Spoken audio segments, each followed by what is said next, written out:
The factory method pattern is a real creation hero. It is part of the so-called creational design patterns, and it helps to create objects within superclasses while allowing subclasses to decide upon the type of object they want to create. In other words, it differentiates between a creator and a product. Is that clear so far? Well, in just a moment we will take a look at a graphical diagram that should answer most of the questions, and we will continue the applied way by creating one example in Java and one example in Python. So what problems does the factory method pattern actually address? Well, problem number 1 is certainly scattered object creation. And problem number 2 is the tight coupling between creation and consumption. Let's first analyze the scattered object creation. The creation of objects can easily spread out in your application. This can happen until to a point where your code gets harder to understand and to maintain. What the factory method pattern does is to centralize object creation into a single location, a place often called a factory class. This central class makes it easy to find and modify how objects are created.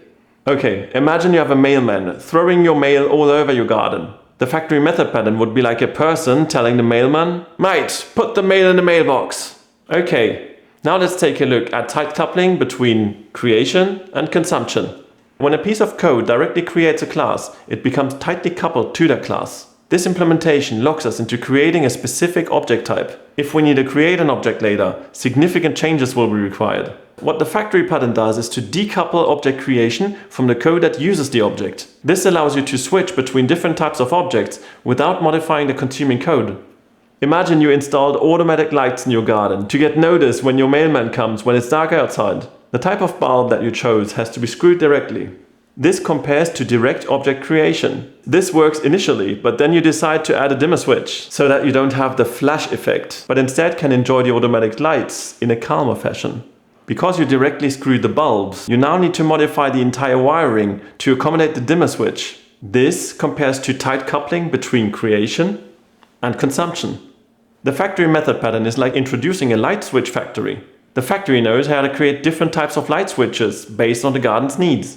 This way you can add dimmer switches without modifying the wiring of the entire garden. In other words, this way you avoid tight coupling. Life has become way easier for you, and the mailman doesn't get flashed every time he reaches your property. Providing these solutions, the factory method pattern can improve flexibility, maintainability, and testability of your code. Real-world examples for the factory method pattern could certainly be GUI frameworks, database drivers, logging libraries, as well as dependency injection containers. Let's check the pattern structure and prevent the mailman from decorating a garden. The first thing we make sure we have is the abstract creator. This interface declares the so-called factory method, defining the methods for creating objects. Due to the fact that this is an interface, there will be no implementation here. The abstract creator remains abstract. There is also the abstract product. This interface defines what a product should look like, and it also does not provide implementation. Then there is the concrete creator, a class that implements the logic behind the abstract creator definition. This class is responsible for instantiating concrete products. Last but not least, we have the concrete products, implementing the logic behind the abstract product interface. Okay, enough theory. Let's apply our knowledge and create ourselves an example in Java. The first thing we need to create is an interface for the abstract creator. The only thing that this interface has is the definition of the createProduct method, which returns a value of abstract product. The second thing we want to create is an interface of the abstract product. The only thing that we define here is a doSomething method, which doesn't return anything. Therefore, void. Now we are ready to create ourselves a concrete creator1 class, implementing the abstract creator. Due to the fact that we implement the abstract creator, we need to override the createProduct method, returning a value of the type abstract product.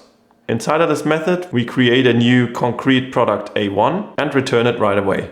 So let's create the class concrete product A1, which implements the abstract product. Due to the implementation of abstract product, we need to override the doSomething method, which returns nothing. The only thing we do here is output a text, concrete product A1 does something. Now we can create another concrete creator, which we name concrete creator2, which implements the abstract creator interface. This in turn forces us to override the createProduct method, in which we create a new concrete product A2 class and return it right away. Now we create another concrete product, which we name concrete product A2, and implement the interface abstract product. This in turn forces us to implement the do something method, returning nothing. And the only thing that we do here is output the text, concrete product A2 does something. Now we are ready to create the main class, which consists of a public static void main method. So here we start by greeting the user with the factory method pattern in Java. And then we create the first concrete creator 1 and save it within the variable creator1 of the type abstract creator. After that, we create the concrete creator 2, which we save into the variable creator2, also of type abstract creator. After that, we define ourselves a first abstract product A1 variable, in which we use the creator1 to create a product. Then we create ourselves a second product A2 variable, in which we use the creator2 to create another product. Now we execute the do something method using the product A1 and the product A2 variable. That's about it for the main class. Now we need to define the manifest.text, which tells Java which of our classes is the main class, which is main in our case. Now we need a couple of scripts, 2 for build and 2 for run. The first build script is the build.cmd file for Windows, starting with @echo_off, and then we use javac to convert every Java file to a class file. And then we use jar to pack the manifest and every class file into a file called factory method demo.jar. Then we need another build file for Mac and Linux, which is essentially the same, except that we do not need @echo_off, but instead address it to bin bash. Now we need 2 more files for running the application. The first one is for Windows, it's the run.cmd, starting with @echo_off. And then we tell Java that we want to execute a jar file named factory method demo.jar.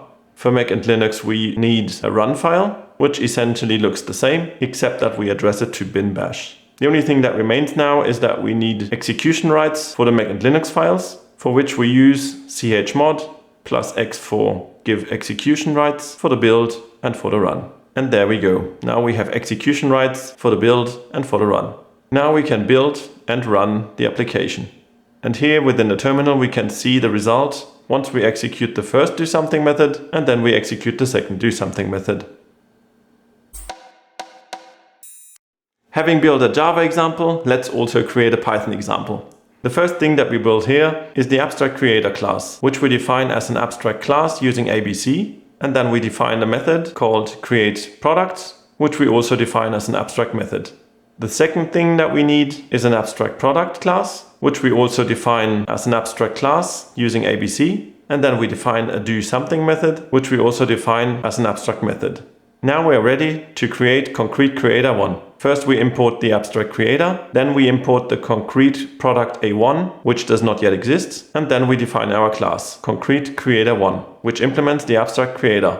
This in turn brings us to define a create product method, in which we return a newly created concrete product A1 instance. Now we create ourselves the concrete product A1 class, in which we start by importing the abstract product, which we implement into the class. This in turn forces us to implement the do something method, in which we output the text concrete product A1 does something.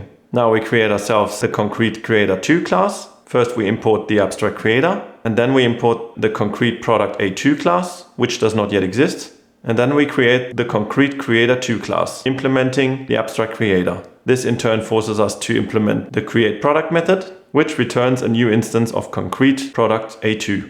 Now let's create the concrete product A2 class, starting by importing the abstract product class, which we also implement, which forces us to implement the do something method, in which we return the text concrete product A2 does something. Now let's create the main.py file, starting by importing concrete creator 1 and then concrete creator 2. And then we define ourselves the main method, in which we start by printing out the message factory method pattern in Python. And then we create a new instance concrete creator 1, which we save in creator 1. After that, we create an instance of concrete creator 2, which we save in the variable creator 2. And after that, we get our first product from creator 1, which we save in product A1. And then we get our second product from creator 2, which we save in product A2.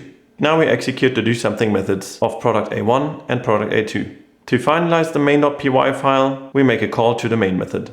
The only thing that we need now are 2 script files. The first one is for Windows, run.cmd, starting with @echo_off, and then telling Python to run the main.py file. And then the second file for Mac and Linux that we name run, which is very similar. It starts with bin bash, and then we tell Python 3 to run the main.py file. The only thing that we need now are execution rights for the run file for Mac and Linux, which we provide by chmod +x run. Now we have execution rights for the run file.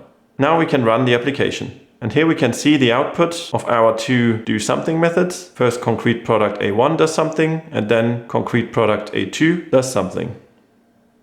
Having explored the factory method pattern in both Java and in Python, I would like to hear about your experiences. Have you used this pattern? If not, I believe there is a big chance that this changes in the future. Drop a like and comment below what your biggest takeaway of this video is. Want to dive deeper? Check out the full explanation and code walkthroughs on my website and on GitHub. Links in the description below. Anyway, I'm thrilled you're here. I really enjoy interacting visually too. Feel free to ask me anything that comes to mind. Also, let me know if you want me to cover special topics in future videos. Alright, we're through with the factory method pattern. Well, there was this one thing with this mailman though. Is he still making friends with the flowers? See you in the next video.